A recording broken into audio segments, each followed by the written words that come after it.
Hello hi नमस्कार ओडिशार सबु सिनेप्रेमी भाई और भौणी मानू आम ओडिया सिनेमा चैनल को स्वागत करुच्ची।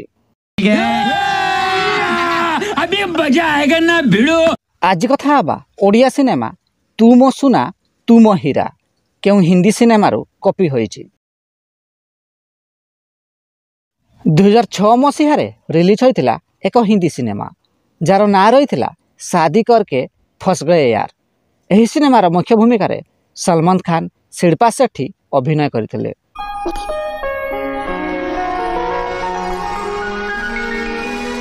एहार 7 वर्ष परे अर्थात 2013 मसीह रिलीज होइतिला ओडिया सिनेमा तू मो सुना तू मो हीरा। एही सिनेमा को निर्देशना देइथिले राजीव महांती, संगीत निर्देशना देइथिले प्रशांत पाढ़ी। एही सिनेमार मुख्य भूमिका रे बबी मिश्र, कुना त्रिपाठी प्रमुख अभिनय करथिले।